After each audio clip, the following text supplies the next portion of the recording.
زمانی که حرف از لودنس میشه همه فکرها میره سمت مسترینگ، ولی تو روش‌هایی که امروز میخوام بهتون بگم برای افزایش لودنس موزیک فقط یه دونه از روش‌ها مربوط میشه به مسترینگ.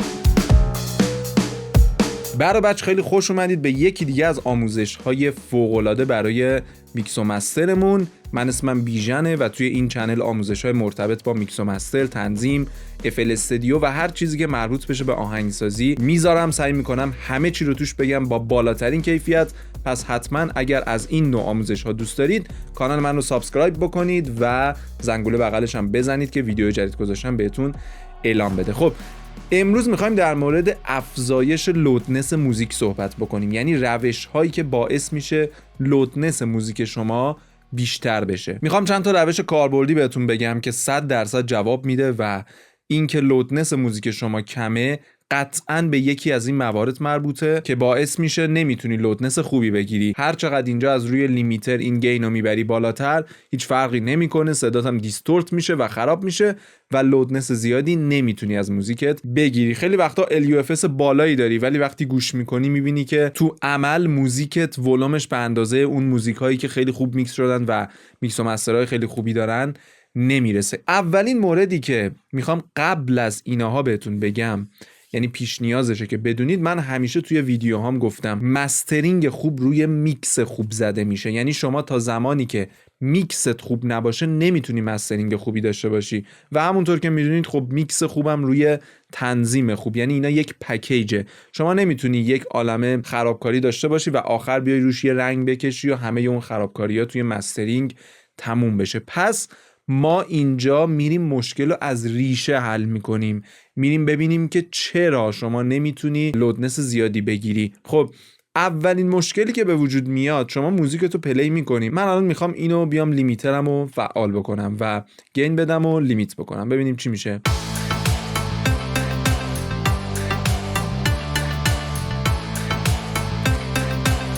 یه مشکلی که اینجا وجود داره این پیک هاییه که اینجا من دارم. ببین پیک احتمالاً همتون بدونید چیه. من میام اینجا داخل لیمیتر، ما به این قله ها، ببین به اینهایی که توی داینامیک صدا مثل سوزن زده بیرون میگیم پیک. الان این پیک، این پیک، این پیک، این پیک، این پیک، این از همه پیک بزرگتریه. این پیک ها مانع این میشن که شما توی مسترینگ بتونی خوب کمپرس بکنی، خوب لیمیت بکنی و ولوم خوبی داشته باشی. پس باید این پیک ها رو بیایم رفع بکنیم. باید بیایم ببینیم که این پیک ها کی به وجود میاد، کدوم صداها با هم اجرا میشن که باعث میشه پیک به وجود بیاد. منظورم چیه؟ ما داره کیکمون میکوبه، کلپ هم داره روش میاد. قطعا وقتی که کلپ و کیک روی هم میافتن داینامیک بیشتری تولید میکنه. حتی منم داره میاد، اون وسط یه اسنیر هم میاد، یه پرکاشن هم میاد. اینا همه توی یه جایی از تنظیم میافتن روی هم و باعث میشه که این پیک به وجود بیاد. حالا بریم ببینیم که الان این پیکه برای چی به وجود میاد. احتمالاً از صداهای ضربی مونه دیگه. من اگر اینها رو خاموش بکنم، ببین یکم احساس میکنم صدای این زیاده. من احساس میکنم صدای کیکم یکم زیاده. میام کمترش میکنم. ببینین کلپ منو داره چطوری میزنه. من اگر اینو بیام زودتر یکم کمپرس بکنم، ببین اصلا مثل سوزنه. من میام اینو یکمی زودتر، خیلی نمیخوام کمپرس بکنم اتکش از دست بره، فقط اومدم یکم از اون حالت پیک بودن درش آوردم. این کارو الان خیلی زمانگیر میشه من بخوام دقیق روی همشون انجام بدم. میام کمپرس میکنم زودتر یا میام ببینم که کدوم صداها داره روی هم اجرا میشه. حالا من این کارو احتمالاً کردم توی تنظیم. اون صدا رو حذف میکنم لحظه‌ای که داره بقیه صداها میاد که اون پیک ایجاد نشه. من رفتم توی میکس، اومدم یه کمی مثلا این پیکا رو ریشه یابی کردم، درست کردم، چه با تنظیم، چه با کمپرسور، چه با هر روش دیگه‌ای سایدچین کردم و اینها. الان باز هم میبینم که پیک دارم. احتمالاً توی آموزش‌های مسترینگ من دیدید که یک کمپرسور نرمی زودتر روی اون صدا انجام میدم. اینجا اگر دقت بکنید من اومدم یه دونه ماکسیموس باز کردم و یک کمی این پیکا رو اومدم زودتر گرفتم، از اینجا اومدم یک کمی اون پیکا رو کمتر کردم. خب خیلی با یه شیب نرمی پیکا رو کنترل کردم که بعدن توی لیمیترم میبینی پیکا چقدر کم شده. الان من اگر اینو بزنم ببین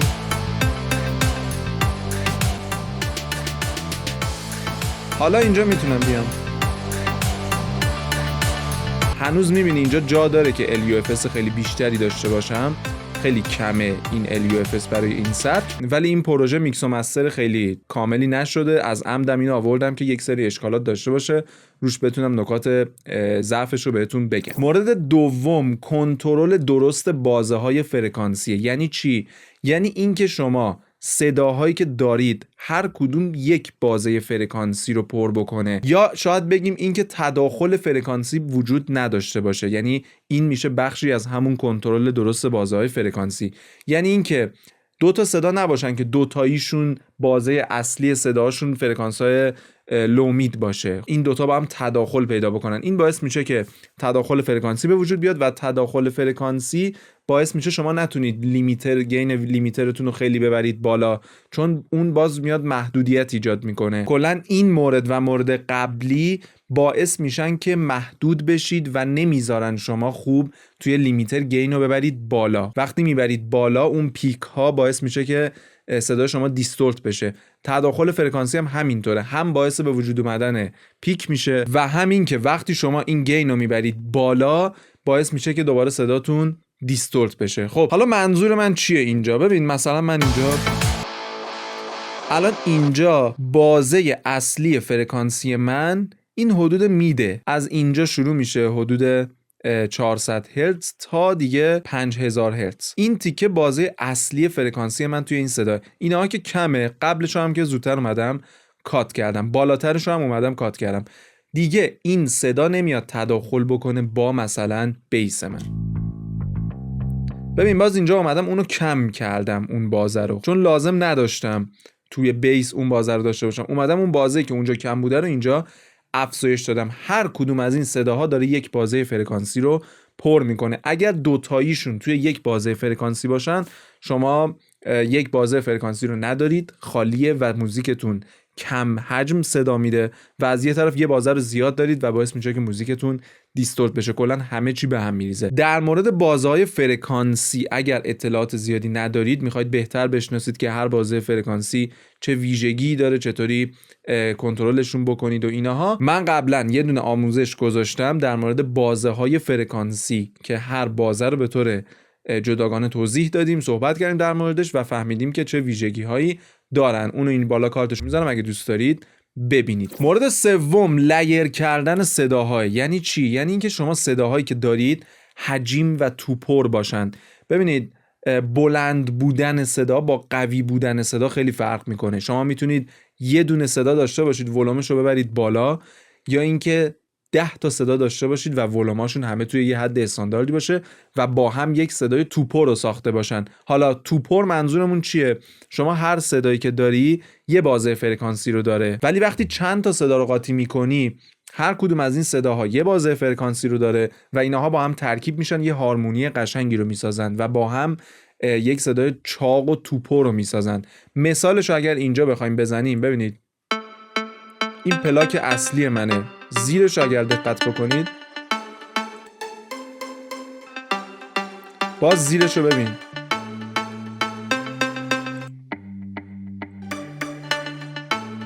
میبینی مثلا این بازه ها رو بیشتر داره، باز این پلاک اصلی من این بازه ها رو کمتر داره. اینا همه با هم ترکیب شدن و یک صدای قوی تری رو به من دادن. ببین اگه این دوتا نباشن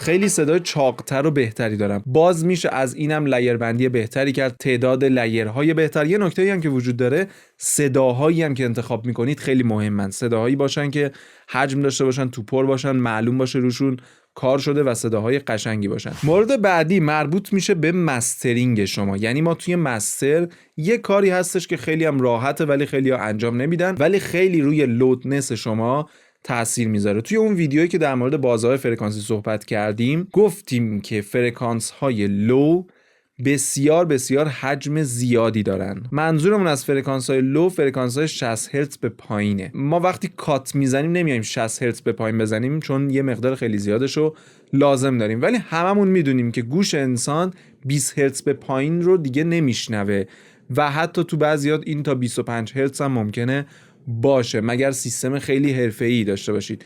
پس حتما لو کات بزنید. وقتی که شما بازهای فرکانسی پایین رو داشته باشید گفتیم که حجم زیادی دارن. این حجم توی لیمیتر فضای زیادی رو از شما میگیره، یعنی شما دارید یک بخش خیلی زیادی از فضای موزیکتون رو میدید به بازه فرکانسی که اصلا شنیده نمیشه. پس اینجا حتما شما لو کات رو بزنید. مورد چهارممون میشه لو کات نزدن. اگر لو کات نمیزنید و فکر میکنید که اثری نداره، دقیقاً برعکس، لو کات خیلی موثره توی لودنس موزیک شما. حالا های کات به اون صورت تاثیر نداره، ولی لو کات چون حجم زیادی دارن این بازه فرکانسی، حتما لو کات رو بزنید. پیشنهاد میکنم از 22 هرتز 23 هرتز به پایین میتونید این لو کات رو بزنید. ما در مورد مسترینگ آموزش زیاد گذاشتیم، آخریش هم مسترینگی بودش که خودم انجام میدادم، یه ویدیو در موردش گذاشتم، توی اون در مورد این چیزا خیلی صحبت کردیم به طور کامل و تخصصی، اونو اگر دوست دارید ببینید. مورد آخر میریم سراغ لول بندی. لول بندی همیشه مهم بوده و هست. چرا مهمه توی لودنس؟ ببینید شما توی موزیکتون یه سری صداها رو دارید که صداهای اصلی ان و باید ولوم بیشتری داشته باشن، باید بهتر شنیده بشن. یه سری صداها رو دارید که صداهای عقب‌ترن، صداهای فرعی‌ترن، قرار فضا رو پر بکنن، قرار نیست خیلی شنیده بشن، قرار هارمونی بسازن، قرار فضای قشنگی رو درست بکنن، برای فضاسازی استفاده شدن و خیلی دلایل دیگه. قرار نیست لولشون خیلی بالا باشه. وقتی شما لول بندیتون خوب نباشه، لول اون صداهایی هم که باید کمتر باشه بلنده، لول اون صدایی که باید بلندتر باشه پایینه و این باعث میشه شما توی مستر دوباره اختلال فرکانسی داشته باشی چون همه صداهات بلنده. خب اینا با هم تداخل ایجاد میکنن. یا اون صدایی که باید قوی باشه، شما موزیکایی که میکس و مسترهای خوب داره، موزیکای حرفه‌ای رو که گوش میکنی، یه صدایی که خیلی توپر و بلند داره صدا میده و بقیه صداها اصلا اونقدر تو چش نیستن، فقط دارن فضا رو پر میکنن. شما باید این قانون رو رعایت بکنی که صدای اصلیت خوب صدا بده، در حد خیلی بالا توپر باشه، بیشتر بازار فرکانسی رو داشته باشه، ولوم خیلی خوبی داشته باشه، ولی بقیه صداهات قرار نیست اونطوری باشن چون اینطوری اینا با هم میرن تو جنگ، نه این صدای خوبی خواهد داشت نه صدای اصلیتون. پس لول بندی هم خیلی مورد مهمیه. من همه این مواردی که میگم و در موردشون ویدیو ساختم، توی توضیحات یا این بالا کارتاشو میذارم. در مورد لول بندی هم ما ویدیو گذاشتیم، خیلی کامل و حرفه‌ای آموزششو بهتون دادم. این تمام مواردی بودش که توی لودنس موزیک مهمن و شما باید بهشون توجه بکنید. قطعاً که مسترینگ خوب، دیگه اینو همتون میدونید واسه همین نمیگم، قطعاً که شما باید مسترینگ خوبی هم داشته باشید، یعنی مسترینگ رو هم باید بلد باشید، ایمیجینگی که میزنید روی صدا، اکولایزی که در نهایت روی مستر باز میکنید و حالا پلاگین هایی که استفاده میکنید، همه اینها مهمه. ولی من الان سعی کردم چیزایی رو بگم که کسی بهش توجه نمیکنه، چون قطعاً همتون میاد توی مسترینگ و اینجا دنبال ایراد کار میگردید، ولی اینجا نیست. ایراد کار همین توی میکس و تنظیمه. خیلی خب، لایک ویدیو یادتون نره اگر دوست داشتید، یه کامنت هم بذارید، کامنت انگلیسی ترجیحاً، و نظرتون رو بنویسید دیگه. تا ویدیو بعدی میبینمتون.